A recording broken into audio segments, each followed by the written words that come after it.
शुभ प्रभात प्यारे बच्चों। आज हम कक्षा 8 की हिंदी व्याकरण की पुस्तक आमोद भाग 8 के पृष्ठ 41 पर दिए कारक के विषय में पढ़ेंगे। यह कार्य आपको 24 मई 2021 को भेजा जाएगा।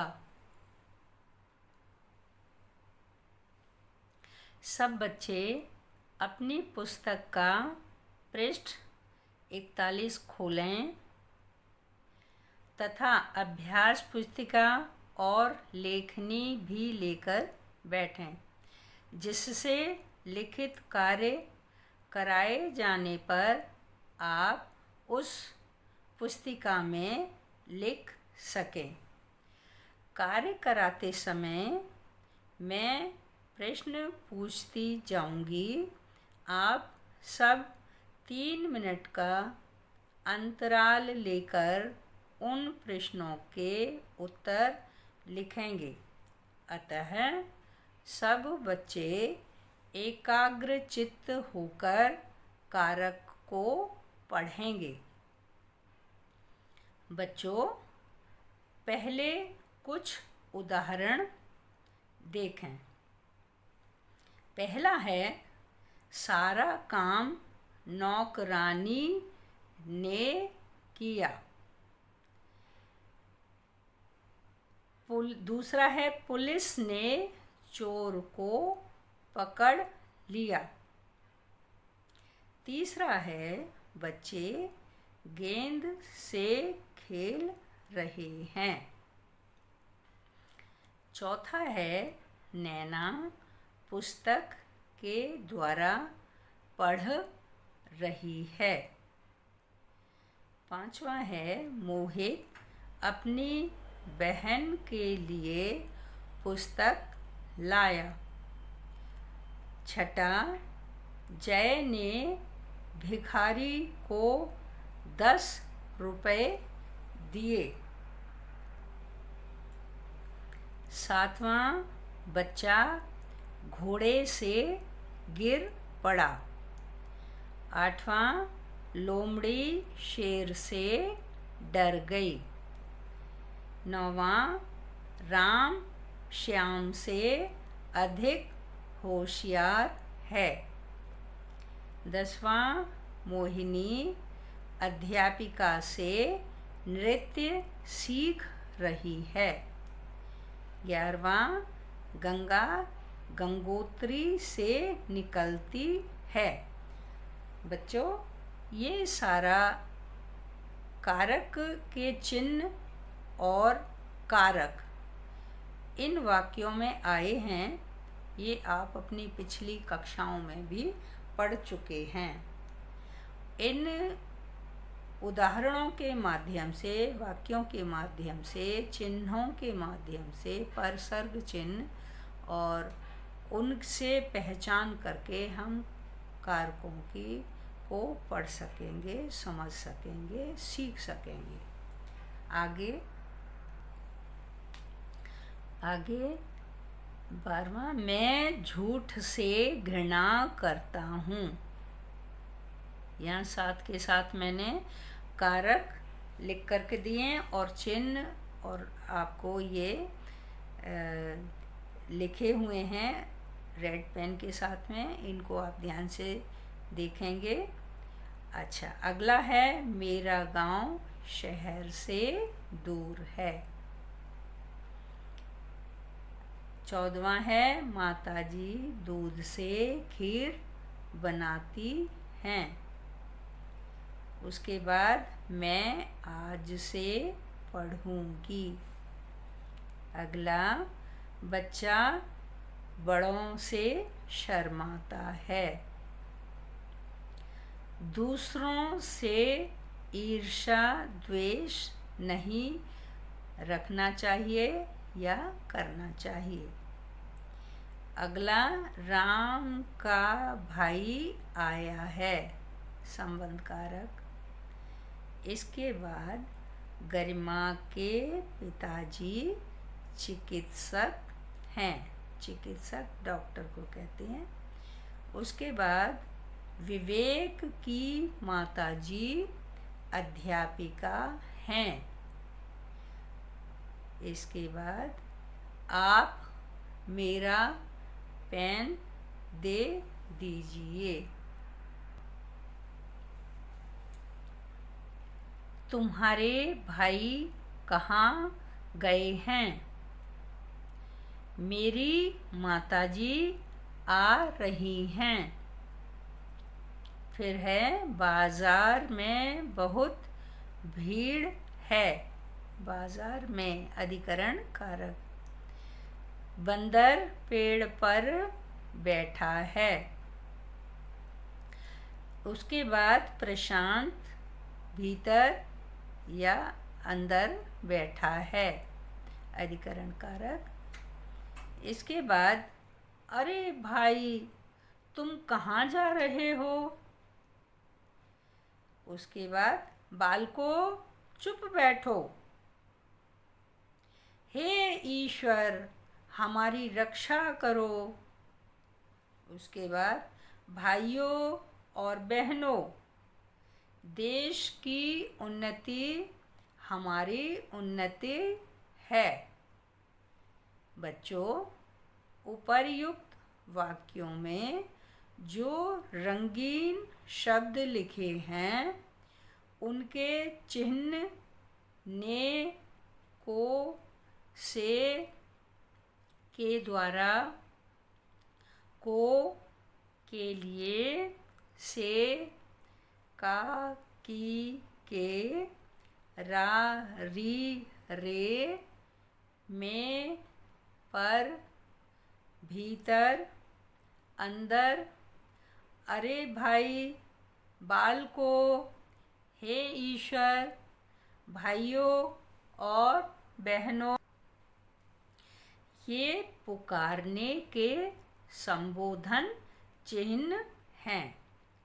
यदि इन चिन्हों को वाक्य में से हटा दिया जाए तो वाक्यों का आशय ठीक से समझ में नहीं आएगा। अतः ये सब चिन्ह कारक चिन्ह कहलाते हैं। अब हम कारक की परिभाषा पढ़ेंगे। संज्ञा अथवा सर्वनाम के जिस रूप से उनका संबंध वाक्य के दूसरे शब्दों विशेषकर क्रिया के साथ जाना जाता है उसे व्याकरण में कारक के नाम से जाना जाता है। हिंदी में कारकों की संख्या 8 है। कौन कौन से हैं? पहला है कर्ता कारक, दूसरा कर्म कारक, तीसरा करण कारक, चौथा संप्रदान कारक, पांचवा अपादान कारक, छठा संबंध कारक, सातवां अधिकरण कारक, आठवां संबोधन कारक। अब हम इनके कारकों के विभक्ति चिन्ह और इनके प्रयोग और कारकों के बारे में पढ़ेंगे। कर्ता ने, स्नेहा ने पत्र लिखा। ये ने चिन्ह है कर्ता कारक का और ये प्रयोग है वाक्य। कर्म को, राम ने रावण को मारा। करण कारक से, के द्वारा, करण कारक का विभक्ति चिन्ह से, के द्वारा और के साथ। राम ने रावण को बाण से मारा।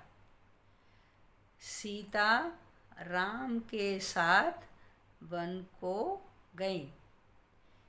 संप्रदान कारक के लिए इसका चिन्ह है पहचान, के लिए, को, देने के अर्थ में।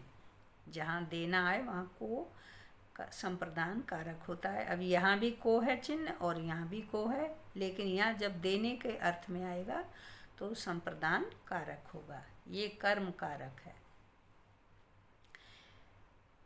मेरे लिए दूध लेकर आओ, भिखारी को भोजन दो, ये देने का अर्थ, भोजन दो। अपादान कारक से अलग होना, भय, ईर्ष्या, उत्पत्ति, दूरी, तुलना, घृणा, स्रोत, काम का शुरू होना, ये सारे अपादान कारक के चिन्ह हैं। इनके द्वारा हम पहचान कर लेते हैं ये अपादान कारक है। से यहाँ भी है, से यहाँ साथ का है और यहाँ अलग होने का, ये अंतर है दोनों। जैसे पेड़ से पत्ता गिरा, अलग हो गया। राम शेर से डर गया, मेरा विद्यालय घर से दूर है। हमें किसी से घृणा नहीं करनी चाहिए। मैं आज से पढ़ूंगी। ये सारे उदाहरण अपादान कारक के हैं। संबंध कारक, संबंध कारक के चिन्ह हैं का, की, के, रा, री, रे, ना, नी, ने। मेरी बहन स्कूल नहीं गई, री, रा, री, रे, री, मेरी, मेरी, तेरी, तुम्हारी, हमारी, हमारे। निशांत का घर सुंदर है, ये संबंध कारक हैं।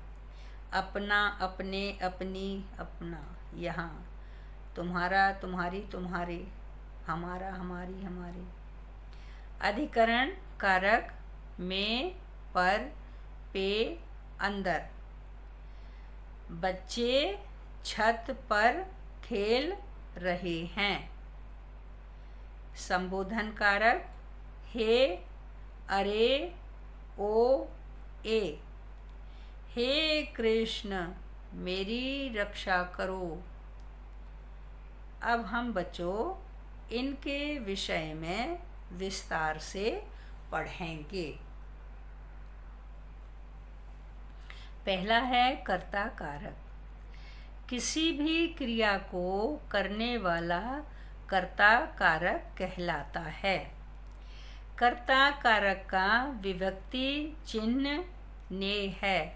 जैसे रवि ने फल खरीदे, यहाँ रवि कर्ता कारक है।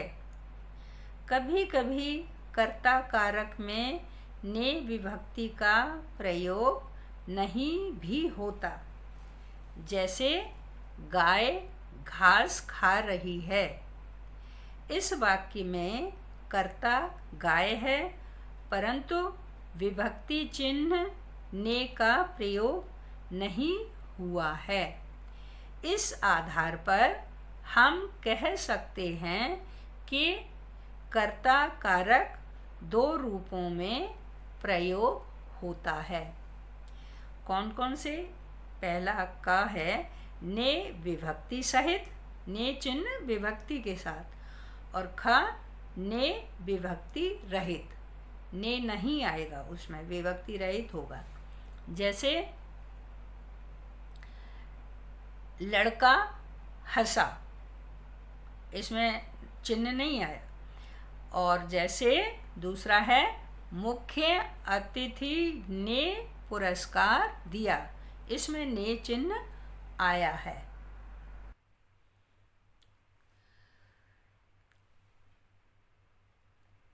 अच्छा, अब है आगे का। इस आधार पर हम कह सकते हैं कि कर्ता कारक दो रूपों में प्रयोग होता है। जैसे एक तो वही अभी जो मैंने बताया कि विभक्ति रहित ने और विभक्ति सहित ने है। जहाँ ये ने, जैसे अभी उदाहरण मैंने बताया लड़का हंसा, इसमें ने चिन्ह नहीं आया है। और दूसरा उदाहरण बताया भी, मुख्य अतिथि ने पुरस्कार दिया। तो ये जो ने चिन्ह है ये विभक्ति चिन्ह है। तो ने विभक्ति का प्रयोग केवल भूतकाल तथा सकर्मक क्रियाओं के साथ ही किया जाता है। क्रिया सकर्मक हो और भूतकाल में हो तब ने का प्रयोग किया जाता है। कैसे? पहला है शशांक रोटी खाता है, परसर्ग रहित, इसमें ने चिन्ह नहीं आया और ये वर्तमान काल की क्रिया है।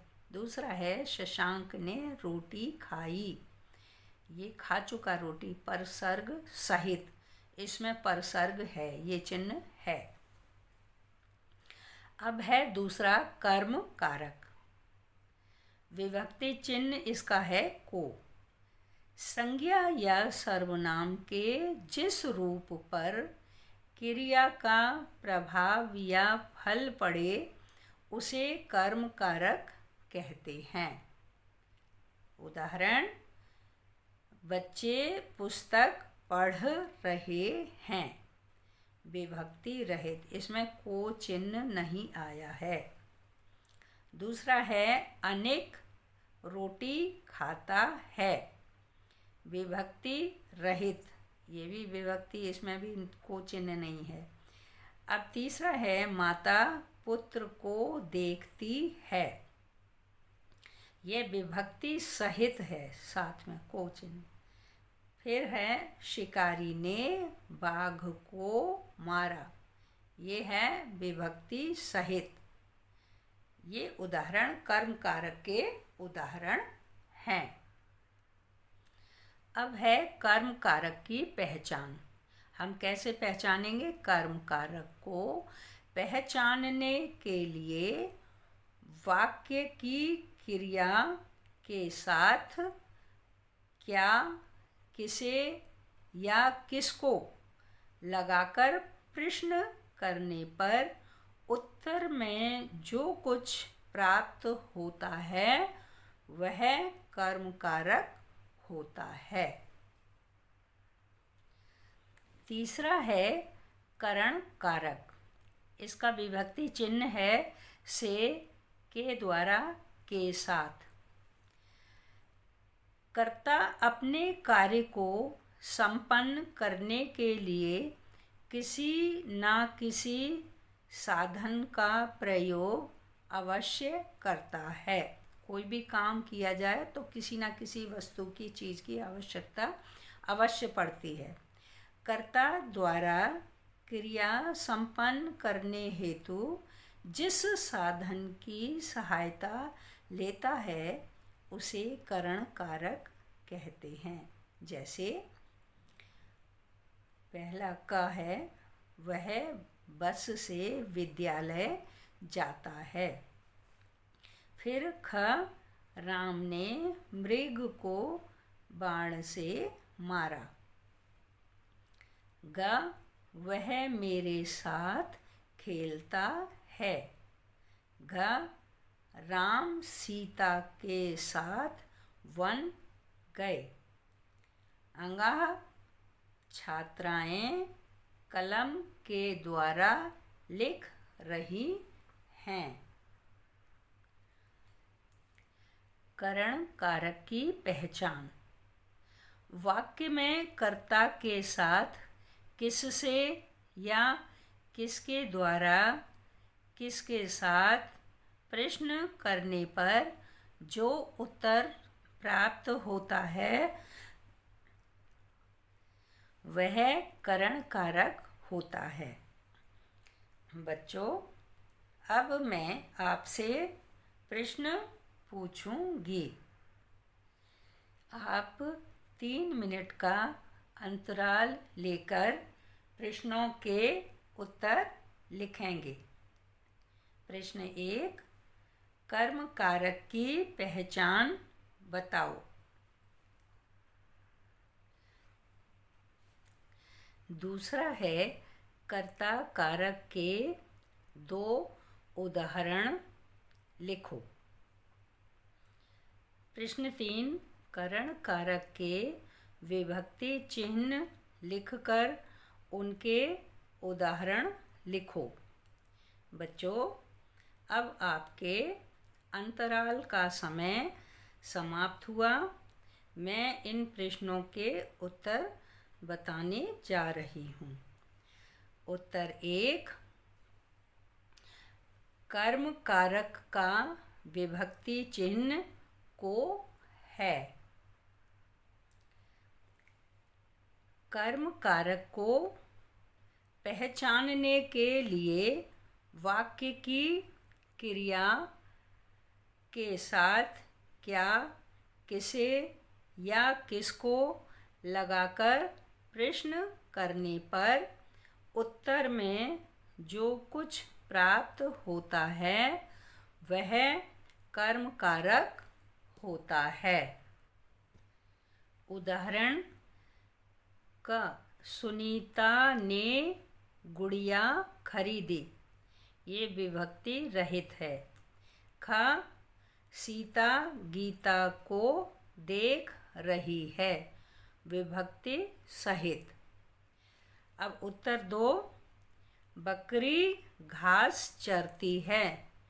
विभक्ति रहित, इसमें कोई चिन्ह नहीं आया है। ख, मोहन ने सेब खाया।